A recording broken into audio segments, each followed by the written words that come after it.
Super star அவர்களுடைய வேட்டையன் திரைப்படமும் கங்குவா படமும் சேர்ந்து ரிலீஸ் ஆகுறதுக்கு சூர்யா அவர்கள் என்ன ஃபீல் பண்ணியிருக்காருங்கிற நியூஸ் இப்போ நமக்கு வந்து கிடச்சிச்சு. ஸோ சூர்யா இதை பற்றி என்ன பேசியிருக்காருங்கிறத இந்த வீடியோவில் நம்ம வந்து டீட்டெயிலாக நம்ம பேச போகிறோம். வீடியோ கடைசியோட பாருங்கள், லைக் பண்ணி ஷேர் பண்ணி சப்போர்ட் பண்ணுங்கள். ரஜினிகாந்த் அவர்களுடைய அந்த வேட்டையன் திரைப்படத்தை வந்து அக்டோபர் 10 ரிலீஸ் பண்ணுறோன்னு சொல்லிட்டு லைக்கா ப்ரொடக்ஷன்ஸ் அனௌன்ஸ் பண்ணிட்டாங்க. ஆல்ரெடி வந்து அந்த 10 ரிசர்வ் பண்ணி வச்சது கங்குவான்னு சொல்லி எல்லாரும் சொல்கிறோம். ஆனால் கங்குவா வந்து ரிலீஸ் டேட்டை சொல்கிறதுக்கு ஒரு 3 மாதம் 2 மாதம் முன்னாடியே ரஜினிகாந்த் அவர்கள் ஒரு இடத்துக்கு போயிட்டு சாமியார்கிட்ட பேசும்போது அக்டோபர் 10 தசரான்னு சொல்லிட்டு வந்துட்டாரு. பட் அது இவங்களுக்குலாம் அவ்வளோவா தெரியாதுங்கிறனால ஒரு டேட் லாக் பண்ணிட்டாங்க. இப்போ லைக்கா ப்ரொடக்ஷன்ஸும் வந்து அக்டோபர் 10 நாங்கள் வரோம்னு சொன்னோன்னே அந்த சைடில் உள்ள எல்லாத்துக்கும் செம பீதி. என்னன்னா கங்குவா படம் வந்து ஒரு அதிக பட்ஜெட்டில் வந்து எடுக்கப்பட்ட ஒரு படம், ஒரு பெரிய நம்பிக்கை இருக்குது. அந்த படம் வந்து நல்லா கலெக்ஷன் பண்ணணுங்கிறது நம்பிக்கையும் இருக்குது, கண்டிப்பாக பண்ணணுங்கிற ஒரு பயமும் இருக்குது.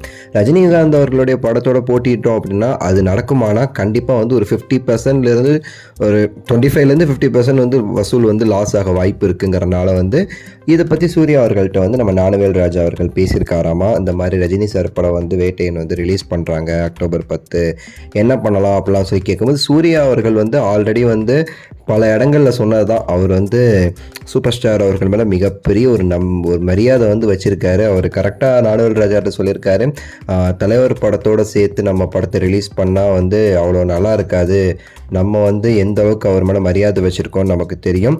இது வந்து ரஜினிகாந்த் அவர்களுக்கு வந்து தெரிஞ்சு நடக்குது தெரியாது நடக்குதெல்லாம் தாண்டி வந்து இது ப்ரொடக்ஷன்ஸ் முடிவு பண்ணுறது தான். ஸோ அதனால் வந்து நம்ம வந்து இந்த விஷயத்துக்கு ரஜினி சார் மேலே நம்ம எதுவும் பண்ண முடியாது.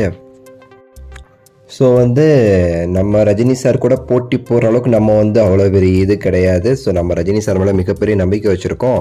பட் இருந்தாலும் வந்து நம்ம ஆல்ரெடி வந்து நிறைய இடத்துல வந்து சேல் பண்ணிட்டோம் படத்தை. அக்டோபர் 10 அந்த லீவெல்லாம் கணக்கு காமிச்சு இப்போ என்ன பண்ணுறதுன்னு தெரியாமல் நம்ம ஞானவேல் திரும்ப இதை கேட்கும்போது சூர்யா அவர்கள் சொல்லியிருக்காரு, பார்ப்போம் இன்னும் டேஸ் இருக்குல்ல, நம்ம பார்க்கலாம், யோசிச்சு நம்ம எல்லாரும் சேர்ந்து வந்து ஒரு முடிவு எடுக்கலாம் அப்படின்னு சொல்லிட்டு வந்து சொல்லியிருக்காங்க.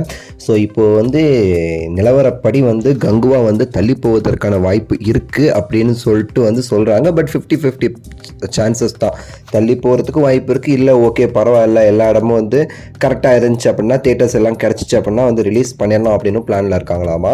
ஸோ பொறுத்திருந்து பார்ப்போம் என்னென்ன நடக்க போகுதுன்னு சொல்லிட்டு ஒரு பெரிய ஒரு இது இருக்குது. ஸோ உங்களோட கருத்து இது குறித்து வந்து சொல்லுங்கள். சூர்யா அவர்கள் எப்போவுமே தலைவர் மேலே மிகப்பெரிய ஒரு மரியாதை வச்சுருக்காருங்கிறது நமக்குமே தெரியும்.